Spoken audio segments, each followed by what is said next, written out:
Hello friends, and welcome to another First Friday Facebook Live.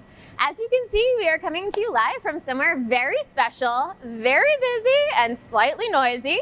This month we are joining you from the New England Aquarium's Quincy Animal Care Center, and more specifically, from our SeaTurtle Hospital.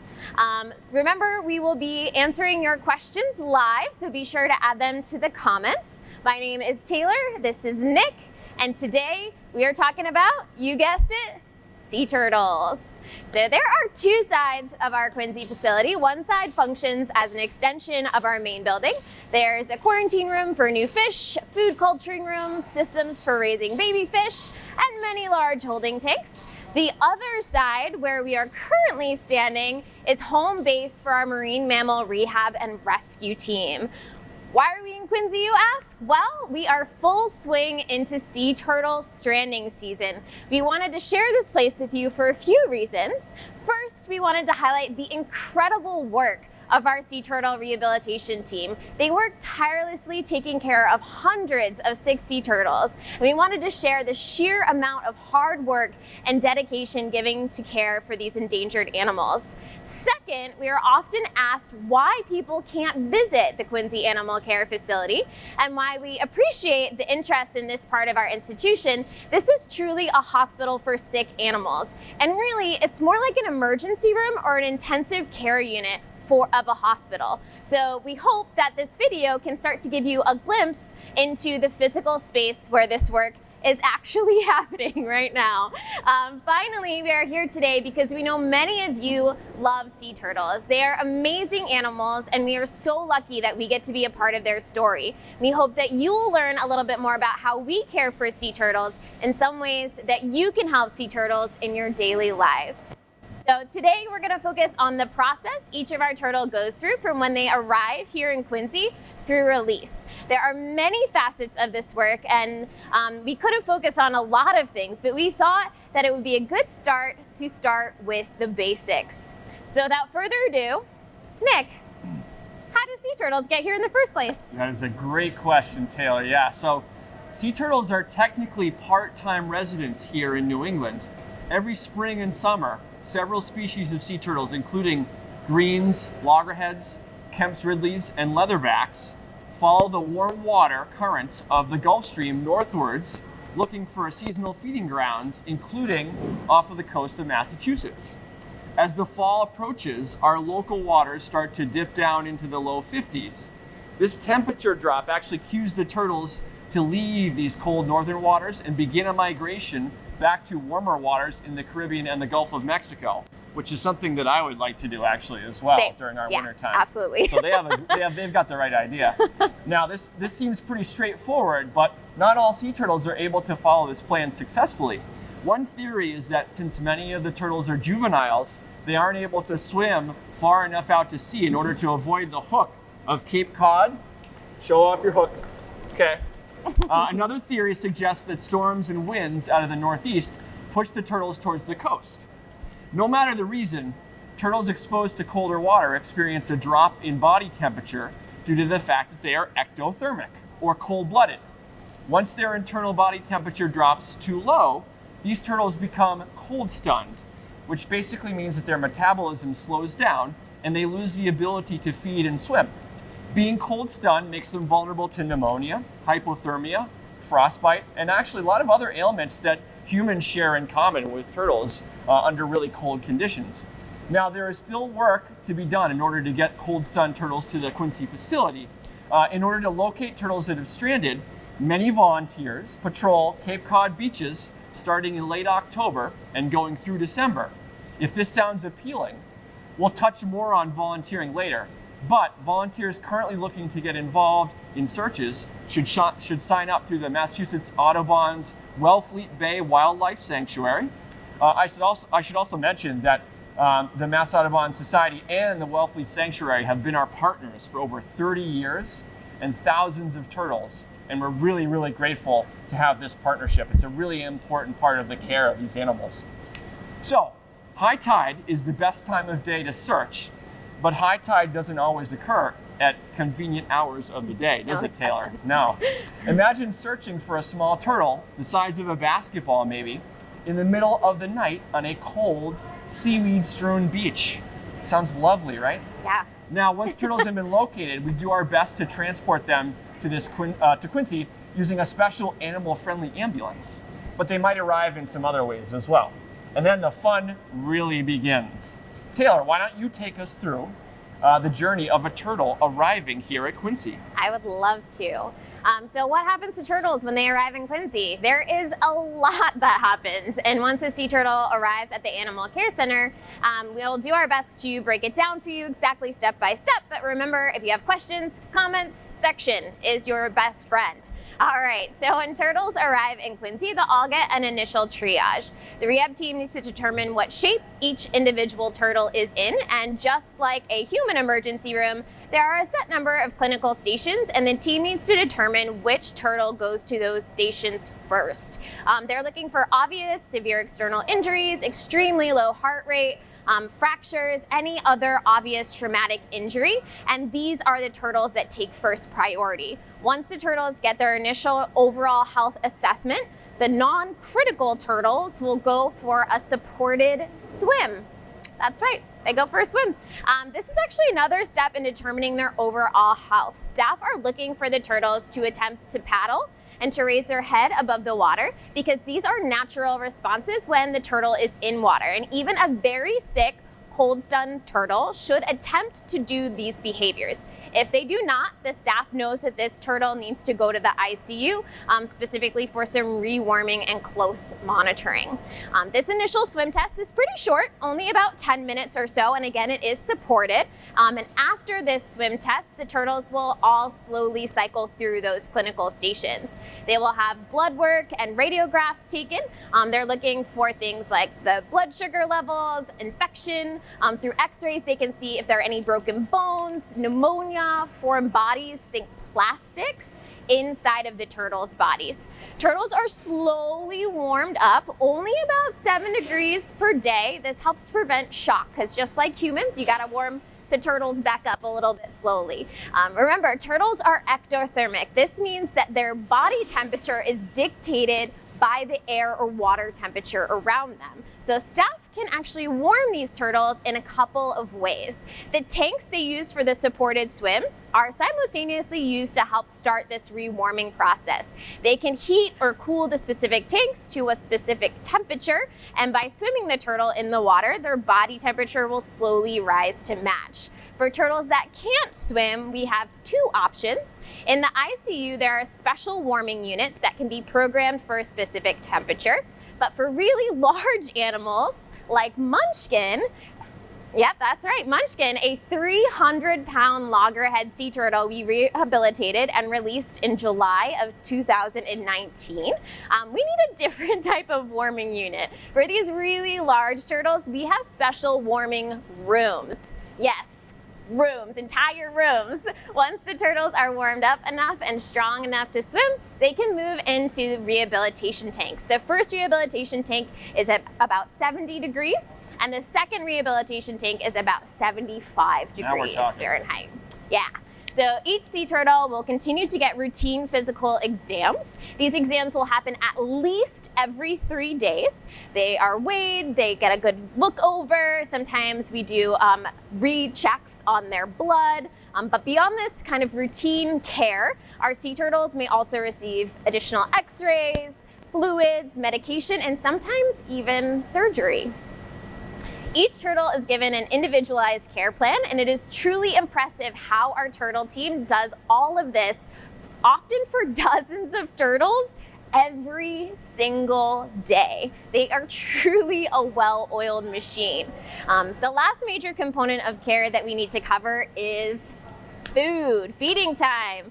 This might sound a little bit silly. Of course you have to feed the turtles, but just like sick humans, sometimes getting a sick turtle to eat can be a challenge. Some turtles will even take a week or 2 before they decide to start eating on their own. All of the food is hand prepared every single day. It is delivered to each finicky eater one by one, and this process can take hours. Staff also use feeding time to deliver things like vitamins or medicine, sometimes tucked right into the food itself. And just like for humans, a healthy diet is really important to the turtles' recovery. Okay, that was a lot. I think we've covered most steps of the process, and you might be wondering, well, do all turtles go through the same process once they get here? I've hinted at this a little bit, but Nick will give us a bit of a thorough explanation when it comes to, do the turtles go through the same process in Quincy? I will do my best, Taylor, yeah. Awesome. So Taylor has described the necessary steps to care for turtles with more significant health concerns. However, some turtles arrive in a less critical state. And once the initial triage steps that Taylor described have been completed, it may be determined by our rehab team that a turtle is healthy enough to travel and complete its rehabilitation at another facility. Now, this decision isn't made lightly, and the rehab team considers factors other than the turtle's health, including the current capacity of our facility here, as well as how early in the season a turtle has stranded. But it must be said that relationships with other rehab centers have become more and more important for us, as the number of turtle patients being cared for here in Quincy has increased by 300% over the past 5 years. That's right, 300%. That's a lot. That's a lot, right? Yeah. So when turtles get ready to travel, do they have to pack and go through TSA lines like humans do? Yeah, little tiny turtle suitcases, right? Well, not quite. Oh, okay. But we do have to prepare them for their journey in a few different ways. First, our team has to ensure that a turtle is completely rewarmed and medically stable.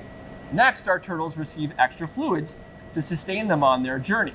I think we can all attest to the fact that travel can be draining and sometimes dehydrating. So these fluids are very, very important. Yeah, I drink a lot of water when I travel. That's just smart, Taylor.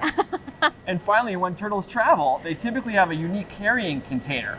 One of our preferences is fruit boxes formerly used to transport bananas. What? That's right. And we actually primarily use Chiquita banana boxes because they seem to fit the sizes of our turtles really well.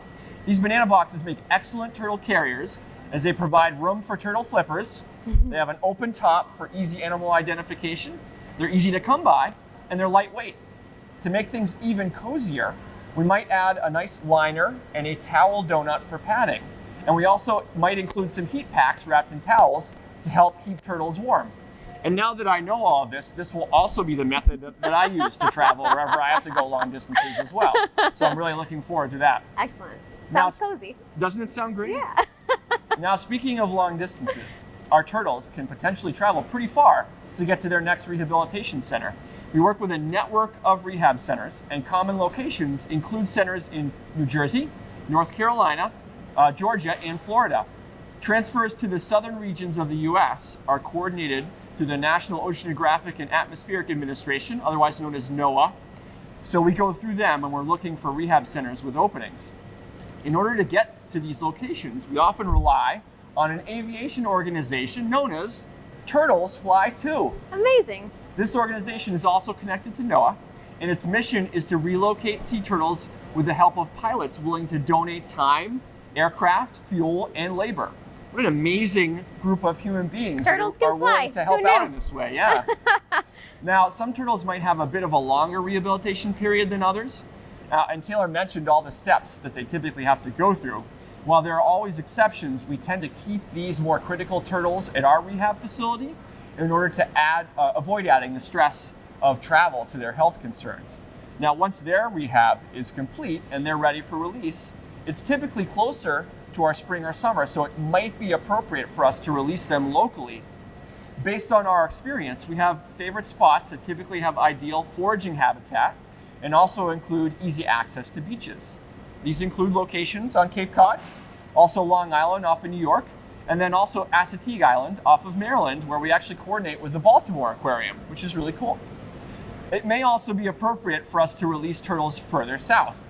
And we've driven turtles as far as Virginia, Jekyll Island off of Georgia, and Little Talbot Island off of Florida. Now, in terms of what a release might actually look like, I'm going to hand things back to Taylor here, and she's going to talk about that in more detail.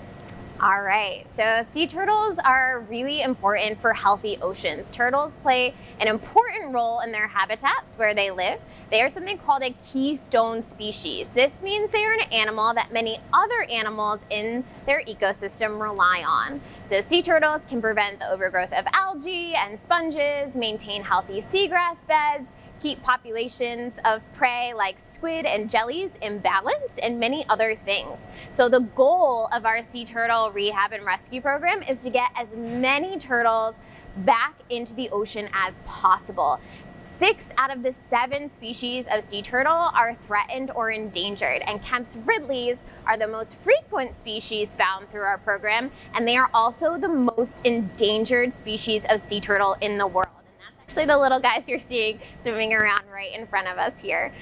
Fortunately, our success rate for release is pretty high. Somewhere between 85 to 90% of our turtles are released back to the ocean, which I think is pretty awesome. Most of our sea turtles are juveniles, but we also occasionally get a large adult as well. Again, you might be familiar with a sea turtle named Munchkin. Munchkin was released last year and was the largest loggerhead we had ever rehabilitated. Large adults like Munchkin are very important because they are of reproductive size. Many turtles don't actually make it to this size because there are lots of dangers, both natural and man-made, that they must overcome. This makes each large adult extremely valuable to the future of sea turtles. As Nick mentioned earlier, we release turtles at many different locations all along the east coast of the United States. We can also track our released turtles. So scientists here at the New England Aquarium sometimes use a tool called a satellite tag to track sea turtles after they have been rescued, rehabilitated, and released. The tag is mounted to the turtle's shell and transmits the location via satellite. Using this technology, we have been tracking Munchkin. Our scientists will share what they've learned from our sea turtles and their travels after release to help inform policies that could impact sea turtles. This research is just another way that we are helping to protect sea turtles here at the New England Aquarium. So now that we've talked a lot about how we are protecting sea turtles here, we would like to share some ways that you can help protect sea turtles in your lives. So Nick, how can we protect sea turtles? What a great question, Taylor. Awesome. Yeah. So the great thing is that there are a lot of ways that we can help turtles out. Since we've just been describing our rescue and rehab program in such detail, I'll start by mentioning that there are several volunteer positions that we offer here. Yeah, in fact, a lot of the people you've been seeing running around behind us are That's volunteers. A really good point. Yeah, absolutely. So turtle emergency response volunteers help out with feeding and cleaning, holding animals during exams, and helping to move turtles after their rescue. To qualify for this position, volunteers must attend a training prior to the rescue season, and you can sign up for those trainings now through our website. The next trainings take place in January and February, and this would qualify you to help out during next season's rescue season. Other positions include working with the Mass Audubon Society and the Wellfleet Sanctuary to monitor local beaches on Cape Cod, just like we were describing. Awesome. Positions are still open for this year for monitoring those beaches. So if you'd like a nice stroll on a wintry beach, that's right. This is your chance. At midnight, under the moonlight. Oh. Why not, you know? Make sure to look at their website if you're interested. Now, turtles also need our attention for lots of other reasons that we've actually talked about in previous Facebook Lives. Threats such as climate change, gear entanglement, and ocean plastics make it harder and harder for turtles to survive and reproduce to replenish their populations. For the sake of time, we'll refer you to our informative website or to an educator, such as ourselves, during your next aquarium visit to learn a little bit more about those threats specifically. But what I will mention in detail is what actions you can actually take to address these threats. In regards to climate change, supporting renewable energy in your community can be a great alternative to using fossil fuels.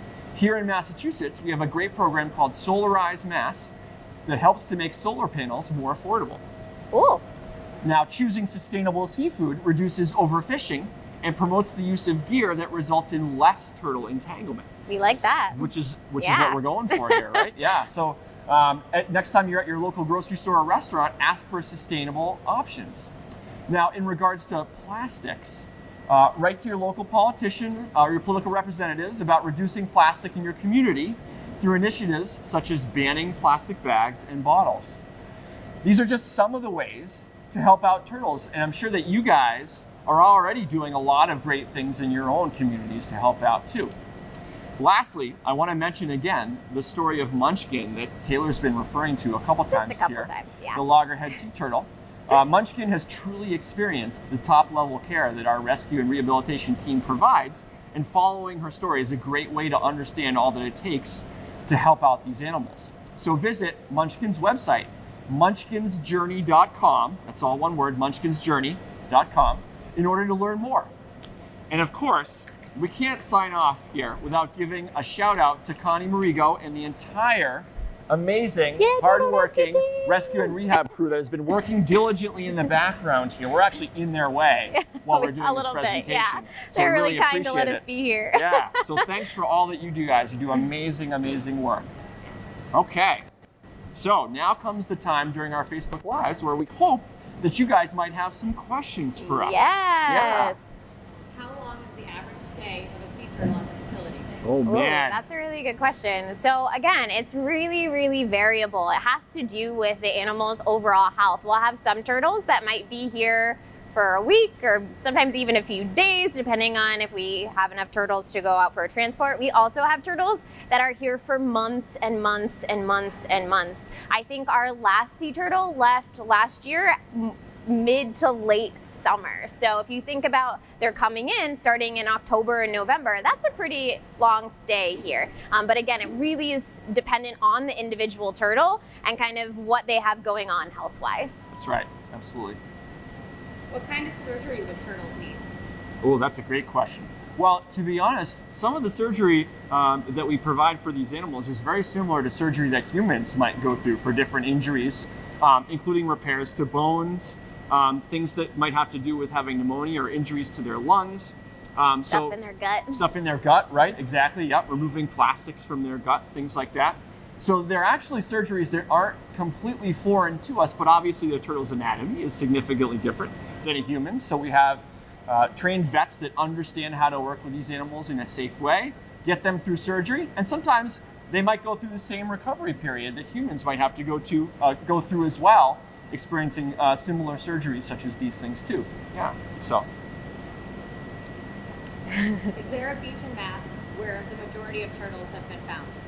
Ooh, Yes, wow. that's a great question. So we mentioned the Mass Audubon Wellfleet Bay Sanctuary. Sure. I think I did that right. Okay, Yeah. Connie's giving me a head nod over there, so I think I did an okay job. So this is actually located to a specific area. If you look up the sanctuary, you'll see a series of an extensive coastline, and this is kind of where we're looking. So if you were looking at a map of the Cape, again, I'm going to do my fancy hook here. So it's kind of along this area of the Cape where we're doing a lot of our looking. But again, if you check out munchkinsjourney.com, they actually will take you to one of the beaches that they walk looking for these turtles. So it's not like one specific area, it's actually kind of a long stretch of beach, which is why they need a lot of volunteers to do this work. That's right, absolutely. What do the turtles at the hospital eat? What do the turtles at the hospital eat? Oh, Great man. question. So again, depends on the species and depends on the turtle. So for something like a Kemp's Ridley, they might be eating things like fish or squid. Green sea turtles, you gotta throw in some vegetation. But we kind of mix it up a little bit, just like we do for our turtles at the New England Aquarium. You might have seen Myrtle and Carolina and Retread in our giant ocean tank, and they're getting a diversity of food. And again, just like humans, they need different vitamins and minerals, so we have to feed them different food items that kind of get them that healthy, balanced diet. But primarily, we're looking at different types of fish and squid or leafy greens for our green sea turtles. I was going to say too, Taylor, you talked about this earlier. Sometimes if the turtles need certain medication that they have to take orally, we might have to sneak that medication into some of their food, just like you guys might have to do with pets at home, right? Yeah. Maybe a dog or a cat that Hide it has in to the take peanut a pill. butter. Yeah. Hide it in the peanut Yeah. butter, right? So we might have to do similar things like that with turtles as well. Hide some medication inside the body of a squid or something similar Yeah. to that, right? We do some of those similar things actually with turtles back at the aquarium as well in our giant ocean tank too. Yeah. Awesome. Okay. Any other questions? Are you expecting to have more cold stunned sea turtles this year than other years? Oh wow, that's a great question. So I think that we have a lot of data in regards to things that might affect the number of turtles that come in during a given season, but we just don't have it over a long enough time span to be able to make predictions like that. It's really variable. There are a lot of things that I didn't mention during our talk here that would affect the number of turtles that actually strand. I mentioned a couple things such as winds and storms that are pushing them close to the beach, or the number of juvenile turtles that aren't familiar with that hook that Taylor was just showing us earlier, that Cape Cod hook, right? But there are certainly other factors that scientists might not even be aware of yet. So we're still learning a whole lot about this process. If you look at our data, like we were talking about, we are seeing an uptick in the number of turtles that have come in over the last 5 years. But in regards to making predictions, it's really, really hard to do. We're not quite there yet. We may never get there yet. I think the best thing that we can do is just to be prepared when the season starts, and Connie and her team do a great job of doing that. Yeah, so our record-breaking year was, I guess, 4 or 5 years ago at this point, but we had over 700 turtles that year, and I think a lot of that had to do with we were just kind of lucky that a lot of them were ending up on the beaches. So this is also a little bit dependent on how many of them make it up to the beach, and that's not something that we can really predict. We do know that in general the trend is increasing and that we should expect to see more turtles than maybe we did 10 years ago, but the exact number every year we never know going in. Yeah. Great question. Do we have any more questions? Okay. All right. Well, if you have an additional question, remember, feel free to post it in the comments. We will answer all of your questions on Facebook.